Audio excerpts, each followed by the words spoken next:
secara sosial kepada makhluk, itu namanya berkah. Jadi berarti ya. Jadi kalau ada ulama barakallahu semoga keberkahan atasmu, ataupun ada ustaz semoga kamu mendapatkan keberkahan, itu berarti keberkahan bertambah kebaik. Nah apalagi Syekh Asyibli ini, kadang boleh. Ya makanya wajar ulama-ulama pada saat itu banyak yang ilmunya tinggi. Mereka tidak segan-segan untuk berkhidmat kepada berapa? 400 guru. Wa qala qara'tu 4,000 hadisin. Ya, dan diceritakan beliau pernah berkata, qara'tu, saya telah membaca 4,000 hadisin. Saya pernah membaca 4.000 hadis. Tsummakhtartu minha hadisan. Kemudian saya pilih di antara yang 4.000 tadi satu hadis. Hadisan wahidan, satu hadis. Wa amiltu bihi, kemudian mengamalkan satu hadis tersebut. Wa khallaitu ma siwahu, dan aku lepaskan hadis yang lain. Dari 4.000 hadis dia memilih satu hadis dan mengamalkan satu hadis tersebut. Sedangkan hadis yang lain beliau bukannya tidak memperdulikan, tapi nanti dulu lah ibaratnya, dia baru mau mengamalkan satu hadis itu dulu. Li'annani ta'ammaltuhu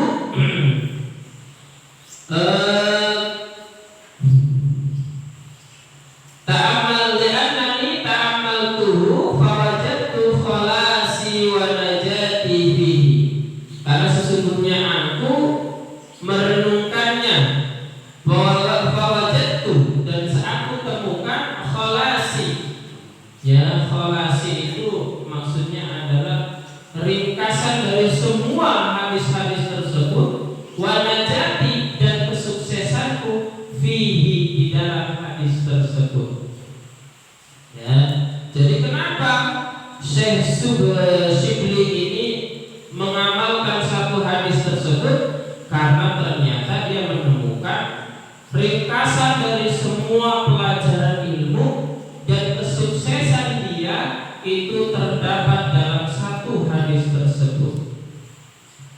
Wa kana ilmul awwalina wal akhirina kulluhu mundarijan fihi. Karena semua ilmu para orang-orang generasi awal, wal akhirin, dan orang-orang generasi akhir, kulluhu mundarijan fihi. Ya, semuanya tercakup di dalam hadis ini. Ya. Faktafaitu bihi, maka aku cukupkan untuk mempelajari satu hadis ini. Wah, hadisnya apa ya? Saya jadi penasaran nih. Kalian penasaran nggak hadisnya apa? Yang dipelajari Syekh Shibli. Nah, hadisnya setelahnya. Wa dzalika anna Rasulullah sallallahu alaihi wasallam, dan ketika itu sesungguhnya Nabi sallallahu alaihi wasallam bersabda li ba'di ashabihi, kepada beberapa para sahabat, ikmal lidunyaka biqadri maqamika, beramallah atau bekerjalah untuk duniamu dengan takaran kemampuanmu atau kedudukanmu. Jadi apa hadisnya? Ikmal lidunyaka biqadri maqamika, amalkan atau kerjakan untuk duniamu berdasarkan takaran kedudukanmu atau kemampuanmu. Fiha, di dalamnya. Wa amal li akhiratika biqadri baqaika, dan beramallah untuk akhiratmu sesuai dengan keabadianmu. sesuai dengan keabadiannya. Fiha, di dalamnya. Wa'mal lillahi, dan beramallah karena Allah, biqadri hajatika, sesuai dengan kebutuhanmu kepadanya. Kemudian wa'mal linnari, dan amalkan untuk api neraka, biqadri sabrika, sesuai sabarmu alaiha, terhadap api neraka. Wah, ini dahsyat sekali ya. Kita bahas satu-satu. Pertama apa? I'mal lidunyaka biqadri maqamika. Kerjakan untuk duniamu sesuai dengan kedudukanmu. Artinya apa? Kalau kita kedudukannya pengusaha, ya kerjakanlah sesuai batas kita sebagai seorang pengusaha. Semampu kita di dalam berusaha itu. Maksimalkan potensi kita dalam berusaha. Jadilah pengusaha yang handal. Tapi ingat, ada aturan-aturan Allah yang membatasi itu. Tidak boleh curang, tidak boleh menipu, tidak boleh mengurangi takaran, tidak boleh memanipulasi, tidak boleh monopoli, apalagi memendam produk. Ini yang sering terjadi seperti itu. Mentang-mentang Ustaz jadi pengusaha Karawang, distributor telur terbesar di Karawang. Wah, supaya harga telurnya mahal, Ustaz tampung semua telur. Supaya apa? Telur naik drastis. Ya Pak. Setelah telur naik drastis, Ustaz keluarkan itu supaya harganya mahal. Ini namanya penipuan, tidak akan berkah. Maka kerjakan terhadap duniamu sesuai dengan kedudukanmu, tapi tetap memperhatikan etika-etika dalam ajaran Islam. Paham Tuhan? Paham Tuhan? Kalau dia jadi seorang pemimpin, kepala negara, pemerintahan, cukuplah dia mengerjakan dunia berdasarkan posisinya. Kalau dia jenderal, dia amankan negara ini. Kalau dia polisi, jadilah polisi yang menegakkan kebenaran di tengah-tengah masyarakat. Tidak korupsi, tidak sogok, tidak nyambi kesana kemari. Apalagi mohon maaf, naudzubillah, jadi backingannya usaha-usaha yang tidak sesuai syariat. Ini kadang-kadang polisi ini tidak semuanya ya, ada. Insya Allah polisi di Indonesia banyak yang baik. Tapi ada oknum-oknum yang mencemari nama besar polisi. Sudah dia jabatannya tinggi, ya jenderal. Apa nyambinya apa? Nyambinya apa? Dia jadi bos judi. Jadi bos apa? Jadi bos apa? Judi. Aduh ya Allah. Yang harusnya dia melindungi bahkan membubarkan judi, ini malah jadi bos judi. Salah ya? Bukan dulu nyanyinya. Nyanyi gimana? Judi menjanjikan kemenangan. Kalian belum lagi itu. Selanjutnya itu yang pertama. Yang kedua, wa'mal li akhiratika biqadri baqaika fiha. Kerjakan atau amalkan untuk akhiratmu sesuai dengan kekekalan hidupmu di dalamnya. Artinya apa? Kita tahu bahwa di akhirat itu kita hidup kekal. Karena kita tahu hidup kita kekal di akhirat, maka silakan kekalkan ibadah kita. Kekalkan ibadah kita, kekalkan sholat kita, kekalkan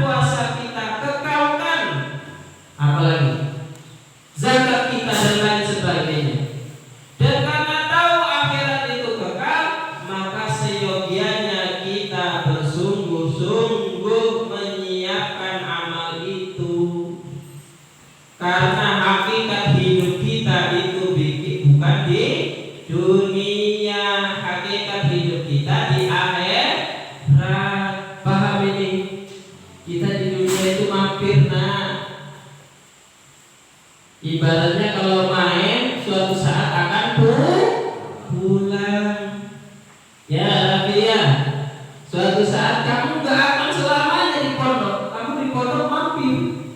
Suatu saat kamu akan pulang. Di mana rumahmu?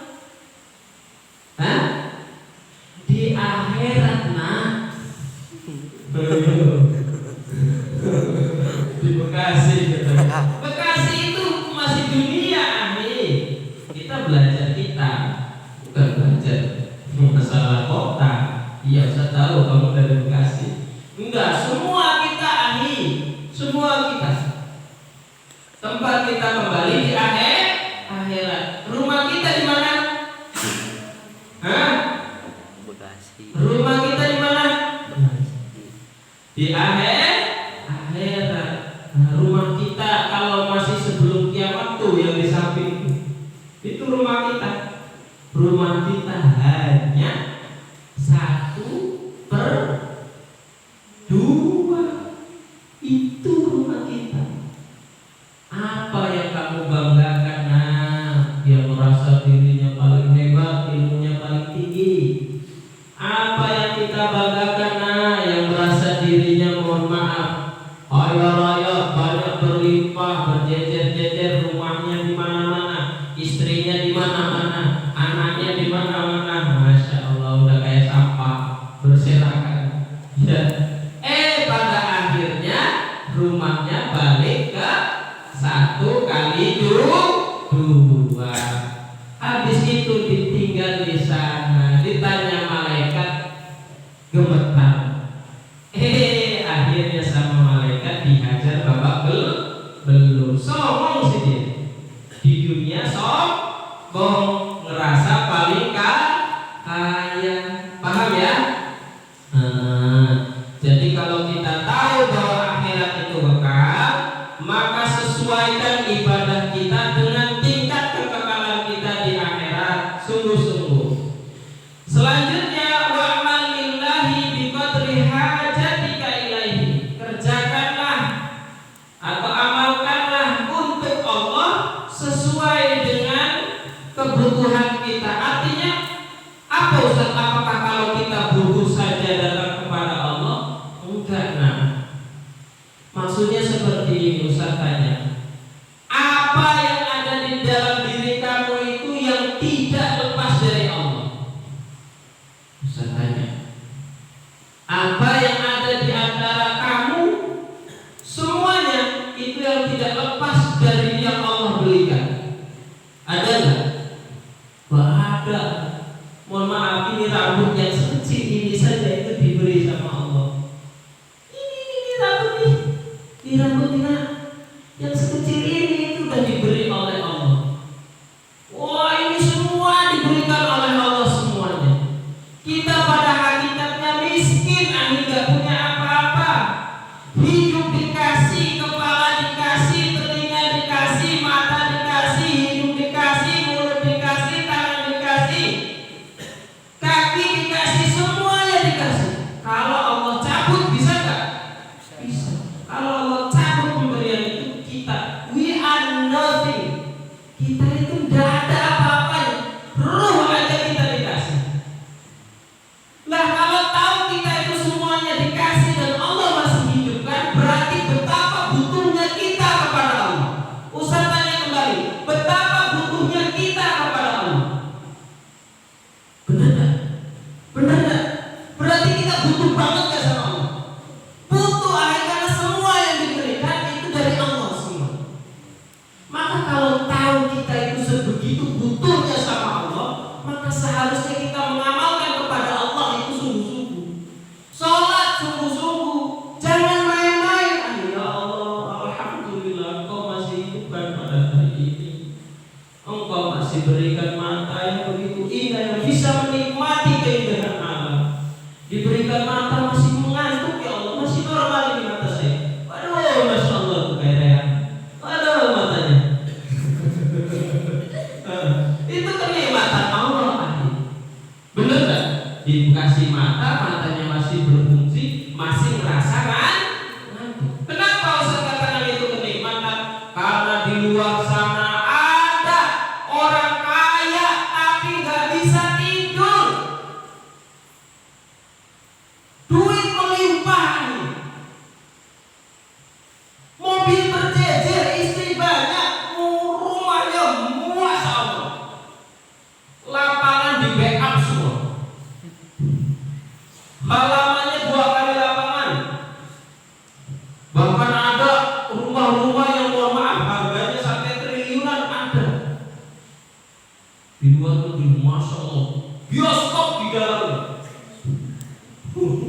lapangan golf di dalamnya, lapangan tenis di dalamnya, garasi mobil, ya dipindah ke rumah dia, berjejer mobil, 1 tingkat, 2 tingkat, bahkan di bawah adalah mobilnya bukan mobil kayak bukan mobil bajai ani, mobilnya Lamborghini, BMW dan lain sebagainya. Tapi pada saat yang bersamaan Allah berikan satu saja, satu saja Allah tidak berikan, rasa ngantuk Allah tidak berikan. Ustaz ulangi lagi, dia tidak diberikan rasa ngantuk dan Allah cabut kenikmatan. Apa yang terjadi? Dia tidak bisa tidur, menggelontorkan uang sebanyak mungkin untuk supaya tidur tenang. Nah, begitu butuhnya kita kepada Allah, namun kadang kita lupa untuk bersyukur terhadap itu semua. Paham ya? Maka kalau kita tahu kita butuh betul kepada Allah, maka beramallah atau beribadahlah sesuai dengan kebutuhan kepada Allah. Sadarlah. Fahimtum hada? Kemudian selanjutnya, wah ini yang lebih menakutkan. Wa amal linnari, dan amalkanlah untuk api neraka. Biqadri sabrika 'alaiha, sesuai dengan kesabaranmu di atasnya. Ustaz tanya, enggak usah neraka terlalu panas. Seberapa kuat tangan kita kalau kita bakar dengan korek api yang apinya sangat kecil? Berapa kekuatan sabar kita menahan itu? Kalau kita hanya 1 detik, 2 detik, 3 detik saja kita tidak kuat, maka setidaknya sadarlah nak, amalkanlah nak, ibadahlah nak, sesuai bentuk kesabaran kamu terhadap panasnya api di dunia. Apalagi api di neraka. Kalian gimana? Sabar nggak? Kalau kamu nggak sabar, maka setidaknya sadar bahwa api itu panas. Maka ketika tahu api itu panas dan neraka itu panas, maka beramallah sesuai dengan kapasitas kesabaranmu menghadapi api neraka. Takutlah kita mengerjakan maksiat dan dosa. Fahimtum hada? Baik. Ada berapa hal di dalam hadis ini? Ya, sebelum Ustaz akhiri, ada beberapa hal yang hadis ini berikan sehingga Syekh Shibli yang mengamalkan ini dan sampai-sampai menyingkirkan sejenak hadis-hadis yang lain. Ada berapa poin? Yang pertama,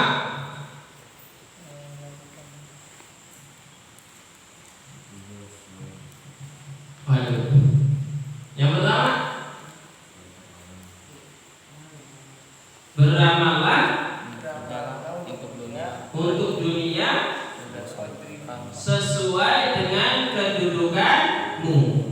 Pertama, catat, silakan. Ya, ini hadis Nabi yang Syekh Shibli mengamalkannya. Masya Allah. Ya, akhirnya beliau jadi ulama terkenal. Apa? Yang pertama, amalkanlah ya untuk dunia sesuai kedudukanmu. Yang pertama. Yang kedua, beramallah untuk akhiratmu sesuai keabadianmu di dalamnya. Yang ketiga, yang kedua saya tulis. Yang kedua, amalkanlah akhiratmu.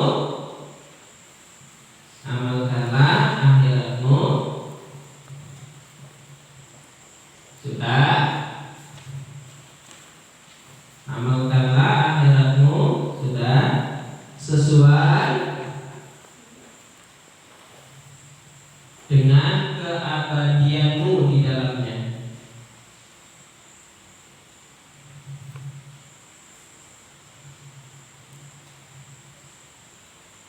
Alhamdulillah.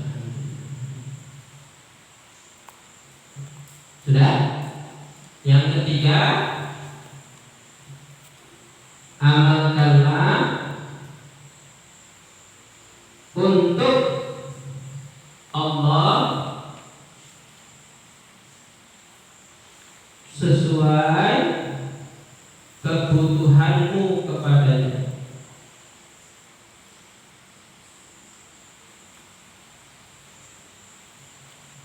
Ini jangan ketika butuh saja datang kepada Allah ya, maksudnya seperti itu. Oh saya lagi butuh nih, banyak masalah, datang kepada Allah. Kita itu butuh setiap hari sama Allah. Ya. Ini kita hidup, kita dikasih mampet saja repotnya minta ampun ya. Kasih mampet saja. Makan nggak enak, ya. Pernah hidup mampet dua-duanya? Pernah. Makan enak nggak? Nggak enak. Ngomong juga nggak jelas.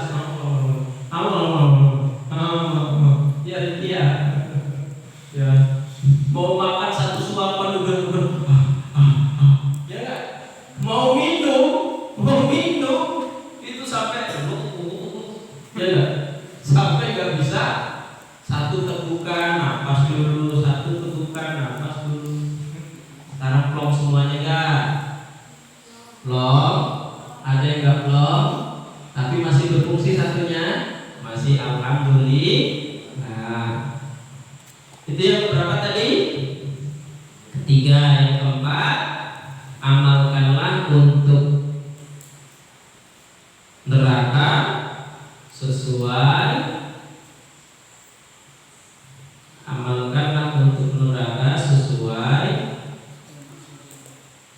kesabaranmu di atasnya. Siapa yang bisa sabar coba? Api di dunia saja sudah panas, apalagi api neraka yang kayu bakarnya, kayu bakarnya itu kita. Semakin dicemplung semakin panas, ya kan? Wa quduhan nas wal hijarah wa iddat lil kafirin.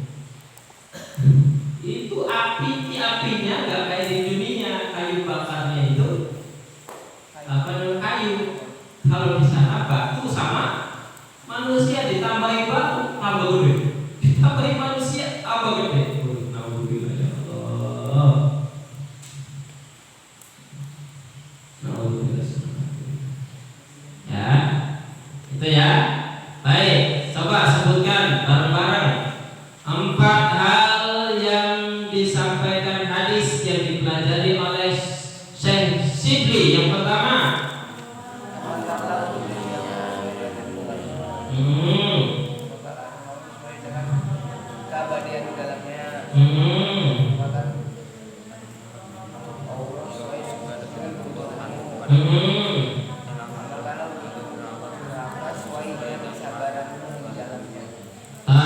syukran jazilan ala kulli istima'ikum manaja. Wassalamualaikum warahmatullahi wabarakatuh. Waalaikumsalam warahmatullahi wabarakatuh. Ya, Pak.